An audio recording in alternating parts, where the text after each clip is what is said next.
擘大眼嗰陣，我正望住一幅四邊漏風嘅泥磚牆發呆。小姐，你終於醒啦！老爺今日上朝嗰陣，褲腳上面塊補丁又爆開咗，喺宮門外死命扯住件朝服，先至冇喺一眾同僚面前失咗相國府嘅體面。可而家府入面真係連一個錢都冇啦。一個紮住雙字、面黃肌瘦嘅小丫鬟撲到床邊，喊到一把鼻涕一把眼淚。我游咗游太陽穴，一段唔屬於我嘅記憶，霎時間塞滿晒個腦。我一個現代頂尖國宴大廚，竟然穿越咗。原主叫薛彩薇，更加諷刺嘅係佢親爹叫薛懷安，貴為當朝正一品丞相。可惜呢位丞相大人係一個古板到入晒骨嘅清官，所有俸祿都攞去救濟災民，同埋接濟窮困讀書人，自己屋企就窮到叮當響，全靠朝廷每個月發落嚟嗰少少粟米捱日子。偏偏今個月南方發大水，粟米又減咗。呢頭家真係徹底捱唔落去。我揭開身上嗰張洗到發白，連棉絮都結成硬塊嘅被，快步行入廚房，望住眼前嘅景象，我忍唔住倒抽一口涼氣。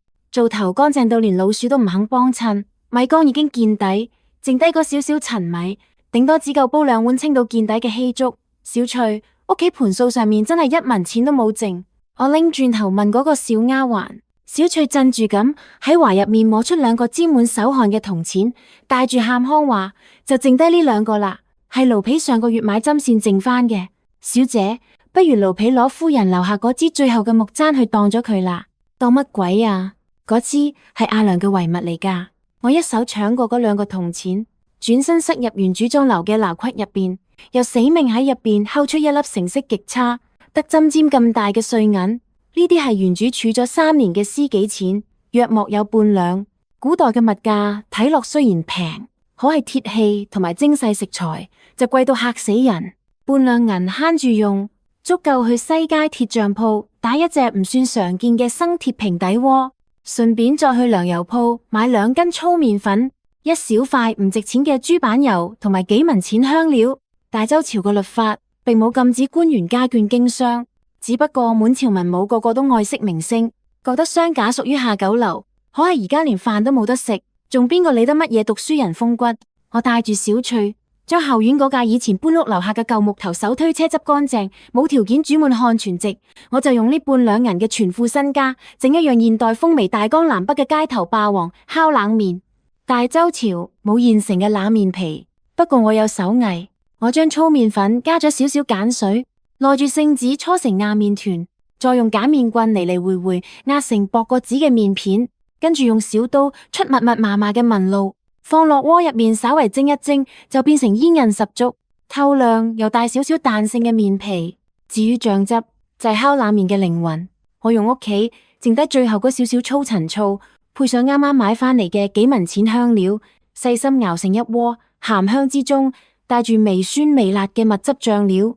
申時左右，薛懷安落朝返府，佢拖住沉重嘅腳步，朝服下擺，果然裂開咗一道口，成個人餓到前心貼後背，嘴入邊仲喺度嘆氣。唉，北方大旱，百姓流離失所，老臣無能，未能替陛下分憂。爹，要替陛下分憂，都要先填飽個肚。我一手拉住佢行到院入面，呢陣舊木頭手推車入面嘅炭火已經閂好。上面架住我由鐵匠鋪租翻嚟嘅生鐵平底鍋，我攞起嗰塊豬板油喺燒到滾燙嘅鐵鍋上面用力一抹，吱啦一聲，青煙隨即冒起，動物油脂獨有嘅濃香霎時間喺破舊嘅丞相府小院入面散開。我順手扯過張冷麵皮，啪一聲拍落鐵鍋上面，2把自製嘅竹鑊鏟上下翻飛，動作一氣呵成。冷麵皮俾油脂浸潤之後，轉眼就變得軟糯煙韌。我熟練淡將麵皮反轉，再喺上面掃上一勺濃郁嘅秘製醬汁，跟住灑上一把切到幼細嘅野蔥。吱啦一聲，我將一勺清水潑落鐵鍋邊，清水瞬間化成濃濃白煙，將烤冷麵嘅醬香同麵香徹底逼咗出嚟。嗰陣濃烈霸道，帶住微微酸辣同油脂香嘅味道，就好似一隻鈎，直頭勾住人嘅魂魄。薛懷安句說話都未講完，雙眼已經睇到發直，硬生生將後半句吞翻落肚。喉頭仲十分可疑，啖上下喐咗一下，個肚更加唔爭氣，咕嚕一聲響到成個院都聽見。得啦，我用鑊鏟迅速將烤冷麵切成細段，盛落一隻崩咗一角嘅粗瓷大碗入面，再遞到佢面前。爹，試下女兒嘅新手藝，大洲獨一無二嘅烤冷麵。薛懷安雙手微微震住，啖接個筷子，一張老面逼到通紅，支支吾吾淡話：彩薇，我哋薛家雖然日子艱難，但你始終係相府千金，呢啲使者買賣要係俾旁人見到，御史台嗰班人只怕又要借題發揮。只不過佢聞住嗰陣歐雲香味，到底都係頂唔順，夾起一塊沾滿濃厚醬汁嘅麵塊，一口塞入口入邊。嗰一瞬間，呢位平日喺朝堂上慷慨陳詞、風骨硬過鐵嘅丞相大人，成個人就似俾人點咗穴一樣。冷麵皮煙韌彈牙，再加上絕妙嘅醬汁喺舌尖散開，酸甜辣三種滋味層次分明，簡直就似喺佢個胃入面放咗一場煙花。薛懷安呢陣邊度仲顧得上乜嘢儀態，三扒兩撥就將成碗麵食到乾乾淨淨，甚至連碗底嘅少少醬汁都舐到一滴不剩。佢放低隻碗，眼眶竟然有啲發紅，望住我嘆氣淡話：都係爹冇用，竟然要你呢個十指不沾陽春水嘅大家閨秀操持呢種生計。罷啦，只要可以換到2餐溫飽，總好過活生生餓死。不過你出去擺賣一定要小心，千祈唔好俾人捉到話柄。我心頭一暖，知道呢個古板老爹原來真係打從心底疼惜女兒。我推起個木頭手推車，向住小翠打咗個眼色：爹，你留喺府入邊休息，女兒要同小翠去西街口擺檔啦。我哋薛家今日晏晝一定要有肉食。午後嘅西街口正正係人來人往最熱鬧嘅時候。我將舊木頭手推車停喺樹蔭底下，鍋底炭火一燒起，豬板油隨即喺新鐵平底鍋上面化開，油脂一預熱，滋啦一聲，帶住肉香嘅油煙，跟住街上嘅微風迅速飄散開去。埋嚟睇，埋嚟揀，大洲獨一無二嘅烤冷麵，酸辣開胃，煙韌彈牙。小翠扯開喉嚨，大聲叫賣，一張小臉漲到通紅，到都有幾分生意人嘅模樣。呢條街到處都係擔住貨物嘅貨郎，同入城趁墟嘅百姓，一聞到呢陣純正嘅動物油脂香氣，好多人都不由自主放慢腳步。我亦都毫不含糊，當住眾人面前，直接將一張揀到薄薄嘅麵皮甩落鐵鍋上面，竹鏟翻飛，掃醬，潑水，切斷，每一下都乾淨利落，唔使幾耐，酸辣焦香嘅味道就徹底喺成個街口散開。姑娘，你呢樣係乜嘢嚟㗎？聞落有幾香喎？點樣賣啊？一個擔住柴枝嘅大漢忍唔住停低腳步，喉頭上下喐咗喐，5文錢一份，份量十足，包保大哥食完渾身有力。我含笑回答：喺呢個朝代，一碗普通湯麵大約賣3-4文錢，我呢份冷麵加咗獨門醬汁同埋熟油，賣5文錢。雖然算唔上平，但係到底沾住肉香，對平日肚入邊冇幾滴油水嘅百姓嚟講，絕對值呢個價。好，俾一份我試下先。大漢數出5個銅錢，遞俾小翠。我手腳利落擔起鍋裝碗，嗰個大漢就企喺街邊，夾起一筷子送入口入邊，2隻眼即刻擘到圓碌碌，連說話都顧唔得講，3兩下就將成碗麵吞落肚。有咗第一個夠膽試新嘢嘅客人，四周圍睇熱鬧嘅人頓時騷動起嚟。冇幾耐，檔口前面就圍咗成圈人，俾一份我要一份，嗰種酸辣醬汁幫我落多啲。正當我忙到雙腳冇停過嗰陣，人群外面忽然傳嚟一聲清冷嘅咳嗽聲。原本逼得水泄不通嘅百姓，竟然不由自主地向兩邊退開。我抬眼望過去，只見一個身穿雪白長衫嘅後生男子，慢慢向住呢邊行過嚟。佢腰間係住玉帶，手入邊攞住一把折扇，身姿挺拔，猶如美玉青松。嗰張面更加生得極為俊美，只係眉宇之間帶住幾分不食人間煙火嘅清冷。佢成身書卷，氣極濃，偏偏又隱約透住幾分長居高位嘅威嚴。呢個人就係金科高中嘅新科狀元方世傑。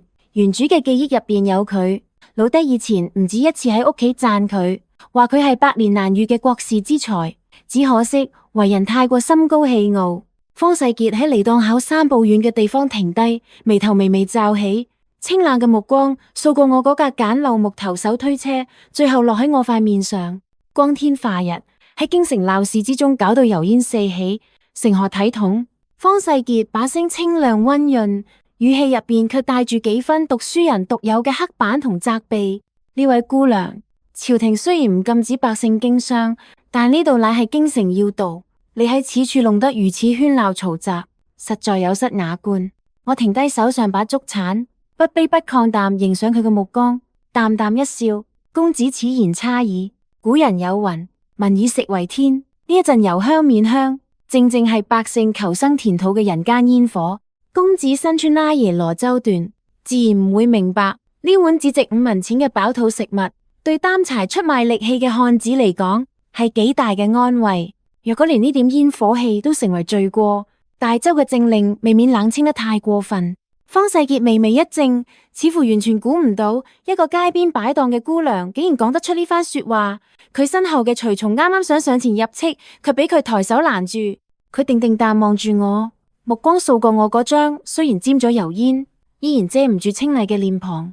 敏銳嘅眼神又喺我嗰雙因為長年養尊處優而顯得格外白嫩細緻嘅手上面一閃而過，強詞奪理。方世傑啪一聲收埋接線，語氣淡然：縱使你講到天花龍鳳，呢樣嘢睇落又油膩又雜亂，醬汁色澤亦都渾濁，點可能登得上大雅之堂？登唔登得上大雅之堂，唔係用對眼睇，而係要用條魚視。我揚咗揚眉，直接攞起一張麵皮，啪一聲拍落鐵鍋上面。公子既然覺得呢樣食物不堪入口，但可以親自試一啖。若果食完之後，你依然覺得佢有失雅觀，小女子即刻收檔走人，絕對唔再留喺度礙公子對眼。但係若果公子覺得尚算可口，就請你收翻頭先嗰番偏見。圍觀嘅百姓一聽，頓時爆出一陣低低嘅叫好聲。方世傑身邊個隨從面色一變，壓低聲音話：公子，使唔得，萬一呢啲街頭食物唔乾淨。方世傑卻深深望咗我一眼，嗰雙深邃眼眸入邊閃過一絲少見嘅探究之意。佢呢一個人最講求一個理字，俾我咁樣一擊，反而勾起咗幾分傲氣。好，佢撩起衣袍，竟然真係行到檔口前面，喺嗰張有啲油膩嘅簡陋長凳上面坐低，條腰依然挺得筆直。咁本官就試下你呢份大周獨一無二嘅手藝，若果唔掂，你就趁早離開呢個街口。我勾起嘴角一笑，當即使出真本事。今次嘅麵皮我揀得更加輕薄均勻，鐵鍋上嘅火候亦俾我控制得恰到好處，油脂喺麵皮底下發出輕柔嘅滋啦聲。我熟練淡用竹鏟將麵皮翻轉，再喺麵皮邊緣準準確確潑落一小勺清水。蒸騰而起嘅白煙帶住秘製醬汁入面10幾種香料交融而成嘅濃香，轉眼就好似化成實質一樣，將方世傑成個人包圍住。我留意到呢位一向清冷嘅狀元郎，鼻翼好隱蔽淡，輕輕喐咗一下，喉結亦極輕微淡上下滑動。公子，請用。我將一碗切得整整齊齊、色澤紅亮，上面點綴住翠綠蔥花嘅烤冷麵推到佢面前，順手遞上一對乾淨竹筷。方世傑望住眼前嗰隻粗瓷碗，修長如玉嘅手指握住筷子，動作極為斯文淡，夾起一小塊麵，喺隨從緊張嘅目光之下，慢慢送入口入面。麵塊一入口，方世傑嘅動作猛然頓住，嗰雙向來平靜無波嘅清冷眼眸霎時間微微擘大，麵皮嘅煙韌彈牙遠遠超出佢嘅想象。呢種口感係大周尋常麵食從來未有過嘅，而嗰層睇落有啲渾濁嘅醬汁喺舌尖化開嗰一瞬間，酸甜鹹辣4種滋味互相交織，一層接住一層，非但冇半點街頭食物嘅粗糙，反而透住一種調和得恰到好處嘅滋味，將豬油嗰陣膩味化得乾乾淨淨。大周飲食向來崇尚清淡，何曾試過如此強烈直接？偏偏每一層味道又配合得天衣無縫嘅衝擊。方世傑沉默落嚟，佢一句說話都冇講，但手入面對筷子就似有咗自己主意一樣。緊接住又夾起第2塊、第3塊。原本高高在上嘅新科狀元，呢刻竟然喺眾目睽睽之下，用一種極快卻又唔失風度嘅速度，將嗰碗只值5文錢嘅烤冷麵食到碗底朝天，四周圍嘅百姓睇到雙眼都直晒。方世傑慢慢放低筷子，攞出手帕，斯文淡抹咗抹嘴角，面上神色複雜到極點。佢望住我，眼底深處掠過一抹點都掩飾唔住嘅驚艷，跟住長長嘆咗一口氣，係本官見識狹窄咗。方世傑企起身，向住四周圍嘅百姓微微拱手，之後再望向我，聲音亦沉低咗幾分。呢樣食物的確當得起美味2個字，姑娘手藝驚人，本官受教啦。佢轉身離開，身後嘅隨從即刻規規矩矩淡數出5個銅錢，遞俾小翠。就喺方世傑同我擦身而過嗰一刻，佢腳步幾不可察淡頓咗頓，佢微微低頭，目光掃過我洗到發白，卻依然睇得出相府獨有暗紋嘅袖口，用只有我同佢先聽得到嘅聲音，含蓄又緩慢淡低聲話：舌上為官，2袖清風，孤臣品德固然可貴，只係若果俾言官見到呢份筆墨之外嘅人間煙火，難免惹人輕議。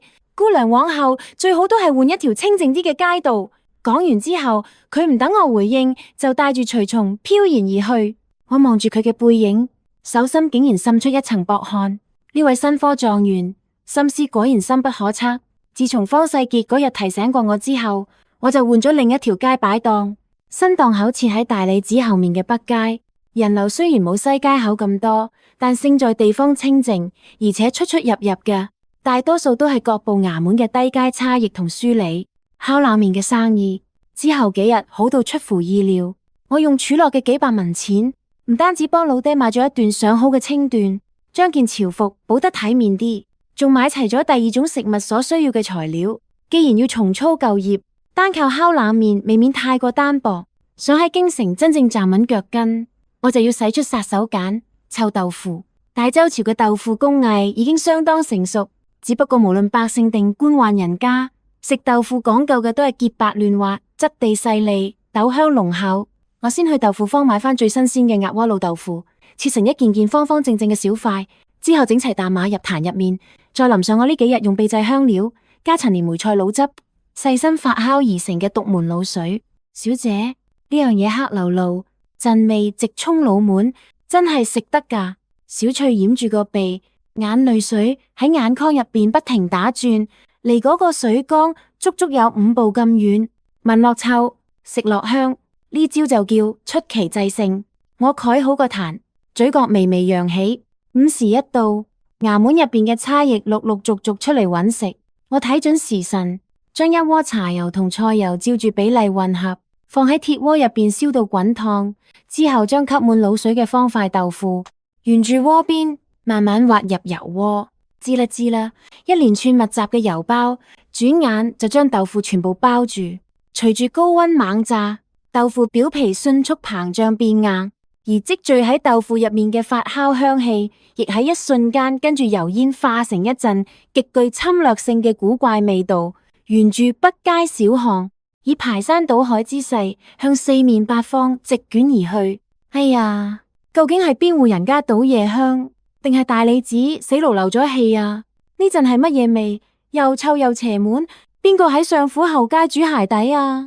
原本準備過嚟買烤冷麵嘅幾個大理寺文書，啱啱行到巷口，就一個個掩住口鼻，面色發青淡向後退。一時間，成條街怨聲載道，好多人都對住我個小檔指指點點。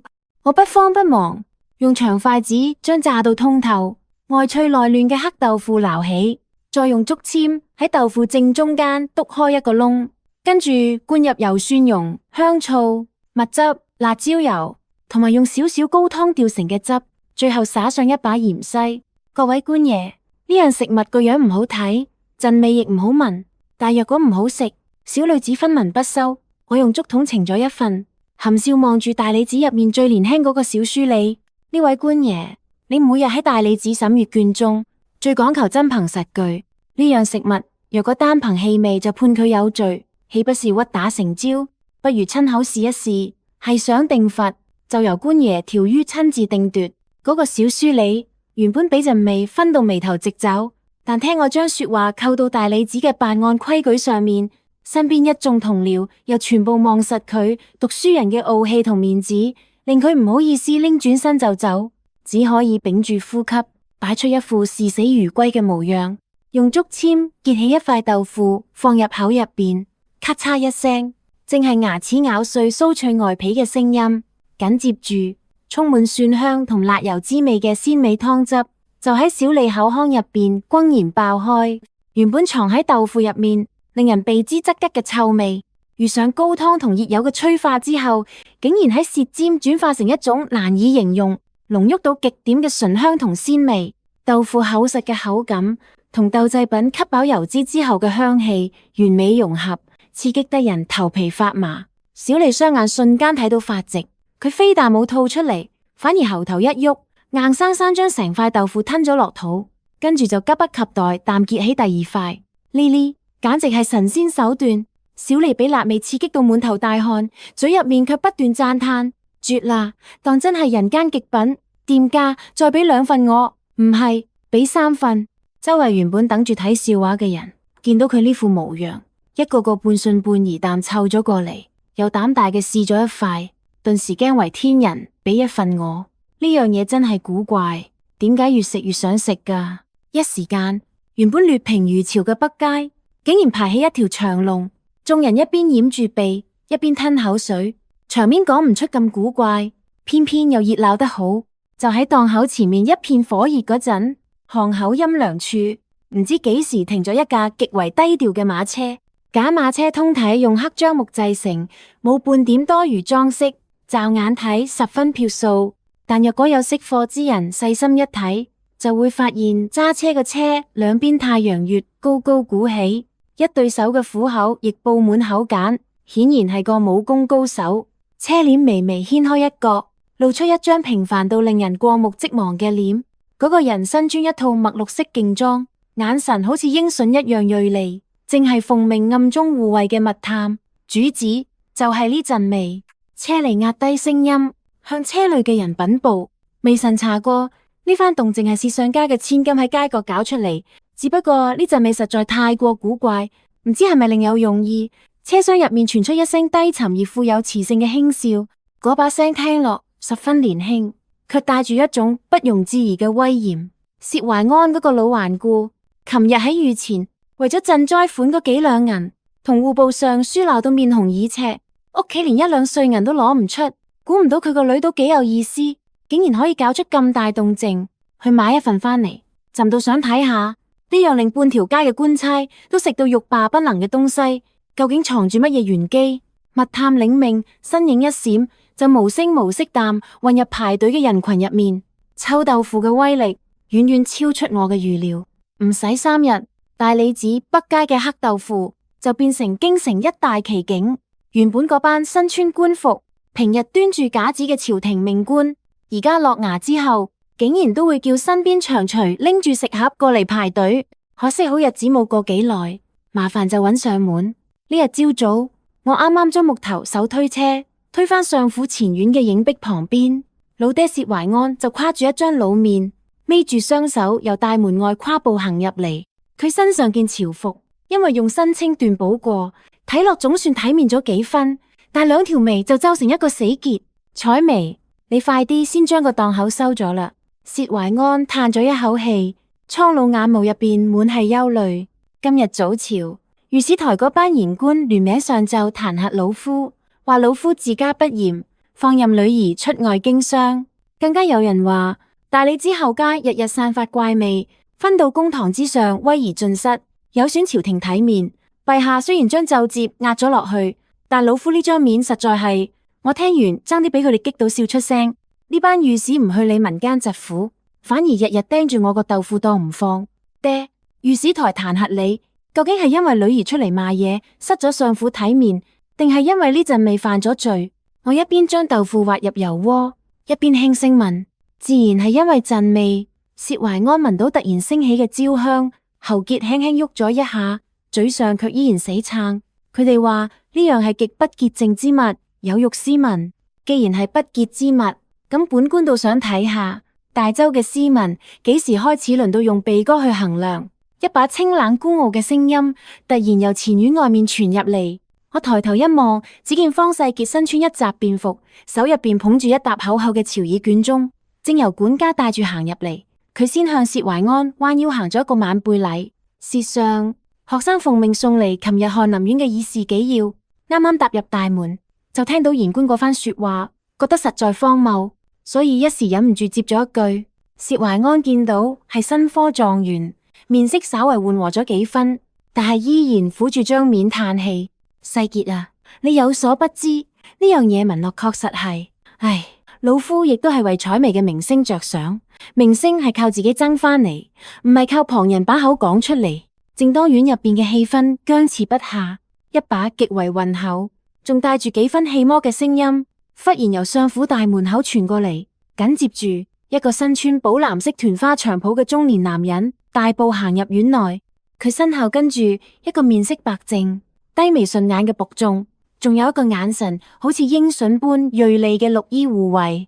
呢個人雖然作富商打扮，但身上嗰股凌駕天下嘅威嚴同龍行虎步嘅氣度根本掩飾唔住。佢一踏入院子，目光就直勾勾落喺我個油鍋上面。薛懷安一睇清楚來人，成個人好似俾雷劈中一樣，面色咭一聲變得慘白，雙膝一軟就想跪落地。東家免禮。中年男人抬一抬手，身後個綠衣護衛即刻識做啖扶住薛懷安。佢含笑望住一臉驚愕嘅老相國。今日內人身體有啲不適，朕微服出宮散下心。聽聞大理寺後家有一樣奇物，食完令人五臟俱暢，所以就沿住呢一陣霸道香味一路揾過嚟。既然嚟到你相府前院，就唔使拘泥續禮。方世傑顯然亦都認出嚟人，藏喺長袖入面，隻手微微一緊，隨後神色平靜，淡退到旁邊，彎腰作揖。當今聖上，梁君樂。我心入邊頓時明白，面上卻扮作不知，只係規規矩矩淡覆咗覆身。文女見過呢位爺，小當簡陋，唔知貴人親臨，有所怠慢。你就係薛家嘅小丫頭。梁君樂遙有興致淡望住我，最後將目光落喺吱吱作響嘅油鍋入邊。呢樣就係搞到半個朝堂雞飛狗走嘅黑豆腐。文樂果然有幾分意思嚟，俾我都炸一份。若果醫唔好我呢個冇胃口嘅毛病，我可要治你一個欺瞞之罪。爺放心，文女嘅手藝向來只會令人食上癮，絕對唔會令人失望。我微微一笑，定下心神。眼前呢位可係當今聖上，能唔能夠堵住御史台嗰班人把口，就全靠呢一鍋豆腐。我揀出炸得最酥脆通透嘅6塊臭豆腐，用竹籤利落啖逐一篤穿，再灌入特別調製嘅濃郁高湯汁。除咗蒜蓉同辣油，我仲特登加咗幾滴提鮮嘅野菌油。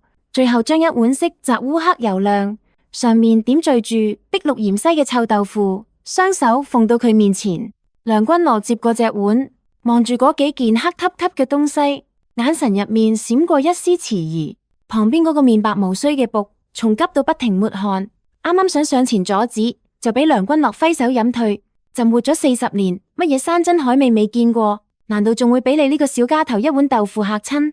佢豪邁一笑，提起竹籤結起一塊，喺薛懷安又驚恐又絕望嘅目光之下，一口塞入口入邊。成個院子霎時間靜到連跌支針落地都聽得見。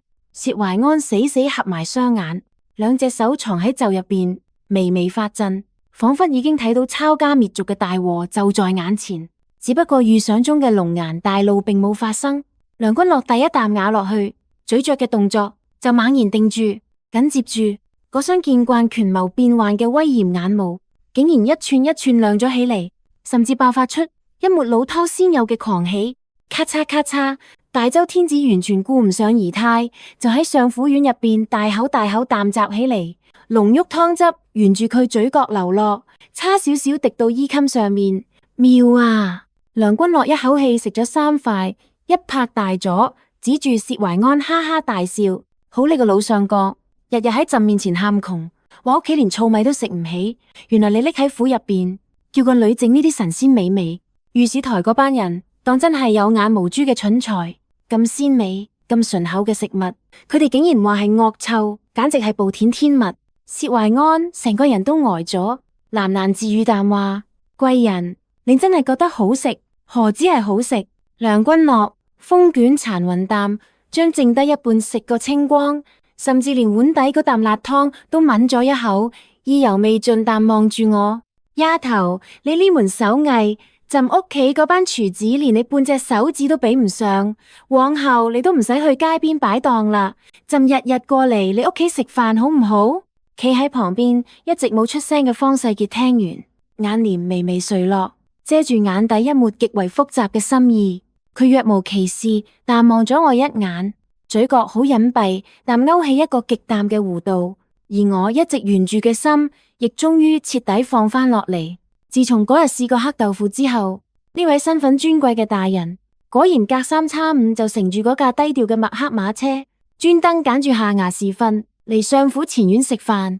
今日一碟香辣惹味嘅鐵板魷魚，聽日一碗酸香開胃嘅酸辣粉，我變住花樣，將現代街頭各種令人回味無窮嘅美食搬到木頭手推車上面，硬係將呢位食慣精緻御膳嘅九五至尊養成一到時辰就必定過嚟開餐嘅習慣。最奇怪嘅係，每次佢過嚟，新科狀元方世傑總會非常識做啖奉命送嚟一兩份朝議紀要，一嚟二去，擺喺相府影壁旁邊嗰張略顯粗糙嘅八仙桌，竟然變成全京城最高貴亦最隱秘嘅一張飯桌。彩眉丫頭，今日呢碟麵又有乜嘢講究？呢啲金黃色嘅絲，聞落到有一陣好濃嘅香味。梁君樂嘴入邊塞住一截啱啱出鍋嘅烤冷麵，指住我而家喺鐵鍋上面煎到吱吱作響嘅新食物，雙眼亮得發光。回爺嘅話，呢樣叫蟹黃撈麵。我手執竹鏟，將琴晚熬咗足足2個時辰嘅蟹膏同蟹黃，全部淋落啱啱過完冷河嘅煙韌幼面上面，濃郁異香瞬間喺碗入面散開。好一個蟹黃撈麵，試想你呢個女若果入宮做膳食，固然係一等一，可若果俾佢出去開間大酒樓，只怕連京城最大嘅藩樓都要關門大吉。梁君樂哈哈大笑，順手敲咗敲張台，轉頭望向坐喺旁邊腰背挺得筆直嘅方世傑。世傑，你今日點解唔落筷？平日你唔係最識欣賞呢種調和之味咩？方世傑聽完，慢慢放低手中茶盞。佢今日着咗一襲墨竹色長衫，越發襯得成個人清俊如玉。佢抬頭望咗我一眼，嗰雙深邃黑眸平靜無波，語氣卻含蓄得好。番爺嘅話，學生只係覺得薛姑娘手藝雖好，但日日操持呢隻新鐵平底鍋，受住煙熏火燎，終究有損身子。若果可以有個穩妥歸宿，唔使再令明珠蒙塵，先至係上上之選。薛懷安喺旁邊，原本埋頭苦食，聽到呢番說話，手上對筷子猛然一頓，滿眼狐疑淡喺方世傑同自己個女之間來回望咗兩轉。梁君樂係何等敏銳嘅人物，一聽呢番說話，嘴入面嗰啖麵差少少吞唔落去。佢狐疑淡望下方世傑，又望下正在盛麵嘅我，跟住一拍大碌，眼底深處爆出一抹意味深長嘅精光。好你個方世傑，朕就話你今日點解一直留喺相府唔肯走？原來係喺度等住同爺開口。梁君樂放低竹筷，攞手帕抹咗抹嘴角，身子向後靠落椅背，成身天子威嚴喺呢一刻不經意淡流露出嚟，壓得院入邊嘅風都好似停咗。學生唔敢，學生只係實話實說。方世傑即刻企起身，規規矩矩淡長衣到地，但條腰骨依然挺得筆直，大有讀書人寧折不彎嘅硬氣。你少喺朕面前嚟呢一套。梁君樂似笑非笑淡望住佢。前日朕喺御前翻閱翰林院奏摺，呢篇文章寫到花團錦簇，字字句句卻全部都係彈劾御史台小題大做，唔識體察民間煙火。朕嗰陣仲喺度諗，你呢個出名清冷嘅狀元郎，幾時開始管起街邊小販嘅閒事？原來你係醉翁之意不在酒，真正放喺心上嘅係相府呢位執鑊鏟嘅姑娘。呢番說話一出，薛懷安騰一聲企咗起身，一張老面谷到通紅。貴人，呢個萬萬不可。世傑乃係金科狀元，前途無量。小女粗鄙，只不過識得整啲街頭食物，舌上此言差矣。方世傑依然保持長於姿勢，頭都冇抬，聲音卻堅定無比，響徹成個前院。薛姑娘聰慧內秀，一手廚藝更加能夠化腐朽為神奇。聖人有云：自大國若烹小鮮。喺學生眼中，姑娘空中見識，絲毫唔輸俾男兒。況且學生食過姑娘第一碗烤冷麵之後，條耳就已經俾姑娘養刁咗。往後若果冇姑娘呢份人間煙火陪伴，學生只怕連文章都寫唔出。我企喺鐵鍋後面，手入邊仲拎住把竹鏟，聽住呢番含蓄卻又嚴絲合縫嘅表白，就算我係現代人，塊面都忍唔住微微發熱。呢位狀元郎平日睇落冷冷清清，點知一開口撩人，竟然係一等一嘅手段。哈哈哈！好一個自大國若烹小鮮，良君樂龍顏大悅，笑得極為暢快。佢呢一世最唔中意臣子結黨營私，偏偏薛懷安係個兩袖清風嘅孤臣，方世傑又係身家清白嘅新科狀元。兩家若果結成親家，非但唔會動搖朝局，反而可以成全佢惜才之心。更加重要嘅係，佢確實好中意食薛家丫頭整嘅飯菜。得啦，都唔使再喺朕面前打啞謎。梁君樂長袖一揮，企起身嚟，目光喺我同方世傑身上掃過，語氣帶住不容置疑嘅天子威嚴，偏偏又夾住一絲老偷打趣。薛上，你呢個女都唔使再藏住啦。今日有方世傑金科狀元之才，正好配你上府如玉明珠。方世傑，往後你若果膽敢辜負呢個丫頭，就唔單止要牽咗你頂烏紗帽，仲要奪埋你呢份日日有肉食嘅福氣。薛懷安撲通一聲跪倒喺地，老淚縱橫，老臣叩謝東家隆恩。方世傑撩起長衫，端端正正淡跪喺薛懷安身邊，向來清冷嘅面上，終於揚開一抹冰雪初融般嘅笑意，叩首談話：學生叩謝爺成全，定必不負此生良緣。我企喺影壁後面，對上方世傑隔空望過嚟，帶住笑意又深邃嘅眼眸，嘴角亦忍唔住高高揚起。呢餐飯總算將我嘅終身大事都炸咗出嚟。天子賜婚嘅口語一下，相府呢個原本門庭冷落、門可羅雀嘅地方，一夜之間就變成京城最炙手可熱嘅福地。御史台嗰班之前上奏彈劾嘅言官，最識得見風轉舵，知道聖上非但冇怪罪，反而將黑豆腐讚成神仙美味之後，個個即刻收聲。甚至有人私底下厚住面皮，叫管事帶住重金嚟相府，求一碗狀元賜婚麵，話要俾自己屋企嗰班橫劣子弟沾一沾靈氣。至於我爹薛懷安，自此以後，終於徹底過上頓頓有肉食嘅神仙日子。彩薇啊，世傑今日下衙，專登託人由南城帶咗新鮮鹿肉返嚟，你睇下係烤住食，定係學你嘅鐵板做法煎住食？薛懷安而家身上件朝服已經再揾唔到半塊補丁，成個人紅光滿面。佢背住雙手喺前院來回踱步，手入邊仲拎住一壺世傑孝敬嘅陳年女兒紅，笑到見牙唔見眼。爹，你都係少食啲肥膩嘢啦。大夫講過，你呢個年紀飲食要清淡啲，先至調養得好。我一邊整理手上厚厚一沓冊子，一邊笑住打趣佢：呢啲唔係旁人嘅賬冊，正正係方世傑為咗唔想我呢粒明珠被埋沒，親自喺京城最繁華嘅東街揀落嚟嘅3間大鋪。大周朝唔禁止商賈經營，佢借住自己新科狀元嘅名聲，再加上聖上暗中默許，硬係將我原本街頭嗰架木頭手推車變成京城第一間專門售賣各種新奇小食嘅百味樓。正講住，前院大門俾人輕輕推開，方世傑啱啱下完早朝，連身上官服都未趕得切換，就提住一包用荷葉包得密密實實嘅東西，大步行入院內。嗰身緋紅色狀元官服襯得佢越發身形修長，清俊絕倫。只係喺望到我嗰一刻，佢眼底深處原本積住嘅清冷，瞬間化成無盡溫柔。